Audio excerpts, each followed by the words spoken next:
never to be crowned queen, never and ever green. Happy Saturday. This is Colleen, your host of the Just Colleen Podcast, and welcome back. This is our short audio podcast, Don't Let Life Get You Down.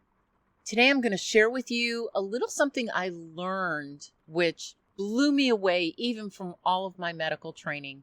It's a cool little mystery. Do note, though, I am not a licensed medical professional. This information has been obtained from what I was able to observe while a family member was in the hospital. If you require advice or further information on this, please seek assistance from your professional medical provider. All right, so let's talk electricity. Not the kind that powers your fridge or your light bulb. This is the kind that actually powers you. And yes, you're basically a walking, talking battery in a sense. Your heart, your brain, and all your organs, and even the way you move, they all depend on these tiny little electrical currents that are firing inside of you. You probably learned this in your science class, but did they actually get in depth on how this works? And if so, good for you. Now, more importantly, I want to emphasize on how we can keep our inner power source running smoothly. So stick around. I promise this is not going to feel like a science lecture. Picture this. Every single thing in your body, everything that your body does, thinking, breathing, moving, it's all thanks to these electrical signals. It all starts with what's called ions. There's both positive and negative ions, just like a battery has both positive and a negative connection. Both are needed, though, to be connected to work. These ions are tiny little charged particles, mainly consisting of sodium, potassium, calcium, magnesium, to name a few. And your body moves these ions in and out of your cells. So your body moves these minuscule ions in and out of your cells, and those create little electrical charges.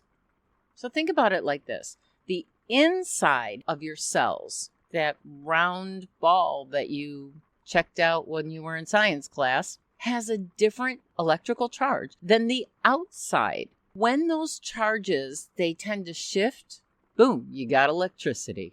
Right? The energy powers your nerves, your muscles, and even your heartbeat. Wild, right? To think that we're an electrical charged system. Let's talk about your brain.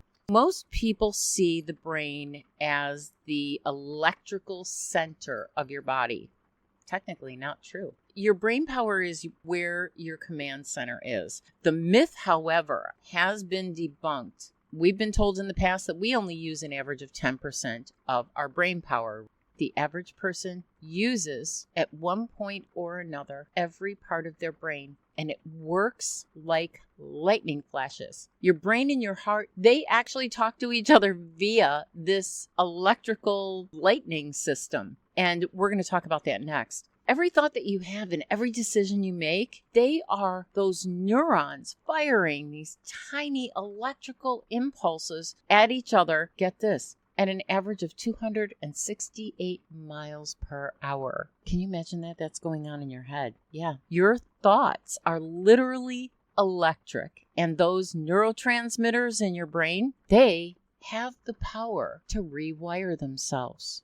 I was blessed and honored to have the opportunity to see the rewiring of the neurotransmitters firsthand. And I have to tell you, it was amazing. All right, let's talk about your heart. Your heart is basically a self-charging machine. It beats on its own electrical system. It doesn't wait for the brain to tell it what to do. It just knows. This happens thanks to the sinoatrial node. And this is a fancy term for your heart's pacemaker, what keeps it going, which sends out regular electrical impulses to keep the rhythm going. In addition, the brain and the heart communicate via your vagus nerve. Now, all of these things that I'm mentioning today are all going to come into play in my next couple episodes. So, have you ever heard of those machines that shock someone's heart back to life? Sometimes it needs a reset. Moving on to your muscles, we're going to talk a little bit about how electricity moves you. So every time you move, even a scratch to your nose, electrical signals tell your muscles to contract. And this is why conditions like dehydration or lack of minerals like potassium or even magnesium can cause muscle cramps. Did you ever hear if you have muscle cramps at night that you're lacking magnesium? Talk to your doctor about that one. Your body needs the right balance of ions to send strong signals. So how can we keep our electrical system running smoothly? In other words, how do we keep our human battery charged? There are very simple ways. Number one is stay hydrated. Super important. Water is always the key to getting those ions moving in and out of the cells. No water equals sluggish electricity. Get enough minerals. That sodium, potassium, the calcium, magnesium, the other minerals. Keep those electrical impulses firing. Find them naturally in bananas, spinach, nuts, and even dark chocolate. And yes, science says chocolate is very good for you. Up next is good sleep. Good sleep provides better brain signals. It's like hitting the refresh button on your brain's electrical system. So getting a good night's sleep, it helps to heal you, not just in your brain, but it helps to heal in mind, body, and spirit. All right, get up, move your body. Exercise actually boosts your body electrical efficiency, making your nerves and your muscles, they work better.